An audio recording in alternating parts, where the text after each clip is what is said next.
लगता है भाई पायलट इतने घंटे उड़ेगा, इतने घंटे शिफ्ट करेगा, इतनी लैंडिंग करेगा, इतने घंटे नाइट की शिफ्ट होगी, इतना रोस्टर में दोबारा नाइट शिफ्ट नहीं लगेगी, वो सब लटका हुआ है दिल्ली हाईकोर्ट के दरवाजे पर, 1 जुलाई से लागू होना है। कौन है ये लोग जो इतना दबाव सिस्टम पर क्रिएट करते हैं कि सिर्फ पूरा इकोसिस्टम मनी मेकिंग मशीन के तौर पर काम करने लगता है? जी Garima ji, first of all thank you, शुक्रिया for having me on your show. मैं इससे बिल्कुल सहमत हूं कि पायलट फटीग बहुत ज्यादा है and the rules and regulations that are being laid out by the DGCA ये फॉलो नहीं कर रहे हैं, चाहे एयर इंडिया है, चाहे इंडिगो है, चाहे कोई अदर कैरियर है, फॉलो नहीं कर रहे हैं। जिस समय हम बात कर रहे हैं as we speak, I think about 2875 pilots की शॉर्टेज तो आज के दिन है जो हम बात कर रहे हैं। दूसरी बात मैं बात कर रही हूँ साइकार्डियन रिदम की, जो पहले ये पायलट्स बात कर रहे थे कि ऑब्वियसली अगर आपको 8 से 10 घंटे का रेस्ट टाइम दिया जा रहा है तो ये ऑटोमेटिक तो नहीं है कि जिस आप एयरपोर्ट से अपने होटल रूम पहुंचेंगे, वहां पे आप कुछ खाएंगे, कुछ पिएंगे, थोड़ा रेस्ट करेंगे, तब नींद आएगी। Your whole circadian rhythm is being disturbed. जब सारा डिस्टर्ब हो रहा है उसके बाद आपको कितने घंटे की स्लीप मिल रही है, ये भी देखने वाली चीज है। सो ये नियम जो होते हैं जो डीजीसीए पास आउट कर रहा है, they have to be adhered to by the airline. But when there is a shortage of pilots, obviously these pilots get fatigued. Then we have something called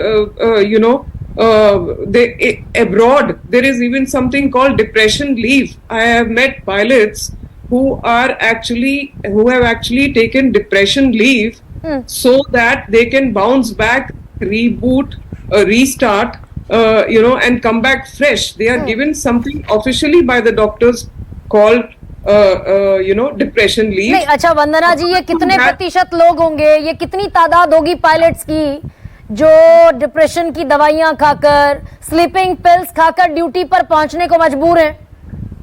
मेरे हिसाब से अगर आप मुझसे पूछेंगी एटलीस्ट 50%। और मैं ये भी बताऊंगी आपको कि there is another medicine called Modalert. ये अलग दवाई है। This is taken by pilots and others who are in high pressure professions to stay alert. They have to stay alert. On the other side, there are sedatives also that are taken कि भाई साइकार्डियन rhythm इतना disturb हो रहा है और वो pressure है कि हमारे पास बस इतने ही घंटे हैं सोने को, तो भाई दवाई लेके सोया जाए। और क्या करेंगे, otherwise they are traveling from one place to another place as deadhead crew, or they are having red eye flights, what we call, जो रात में जाती हैं।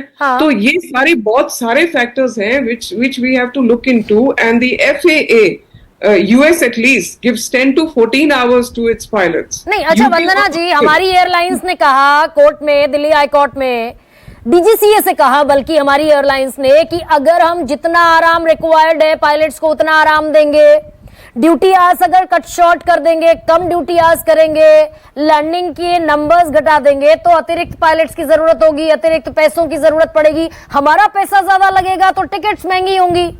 ये एक्सक्यूज दिए गए। तो क्या ये पूरा सिस्टम आगे आने वाले वक्त में बदलता हुआ दिखता है क्या, या फिर इसी तरह पड़ेगा? ये बदलना पड़ेगा। इसको मेजर नहीं कर सकते हैं because like rightfully said, pilot is the soul of the entire system. When it is the passengers, all the passengers are responsibility of the pilot. हम अपने pilots को ही नहीं look after करेंगे तो हम क्या look after करेंगे passengers को, equipment को? तो pilot fatigue is a major thing, and मुझे ये नहीं समझ आता है कि बार there are so many advertisements of so many airlines asking for pilots. Why are they not recruiting them? क्यों पायलट्स नहीं रख रहे हैं, क्यों उनकी सैलरीज ठीक से नहीं दे रहे हैं? ये बिल्कुल अलग टॉपिक में हम जा रहे हैं। बट आज जाना जरूरी है वंदना जी, इस टॉपिक पर जाना जरूरी है, क्योंकि अगर 91% पायलट, और ये बड़ी चौंकाने वाली रिपोर्ट है, दर्शकों को मैं फिर बता दूं, सेफ्टी कल्चर सर्वे इंडिया की रिपोर्ट है 2022 की। अगर 91% पायलट ये कह रहे हैं कि we are not suppose to go into cockpit, हमें नहीं जाना चाहिए, इतनी थकान है, तो क्या हम ऐसे पायलट्स को due to the money management, due to money making, उन्हें हम मजबूर कर रहे हैं फ्लाइट्स उड़ाने के लिए? मैं सहमत हूँ, मजबूर कर रहे हैं और हमें मजबूर नहीं करना चाहिए. हमें in fact we should be hiring more pilots, we should be taking care of our pilots, we should be giving them rest, we should be doing everything which should be done to take care of the safety and security of the pilot first and his mindset and his body before doing anything else. तो मैं पूरे आपके system साथ को पूरी क्या सहमत हूँ. स्क्वाड्रन लीडर सुबोध दीक्षित, क्या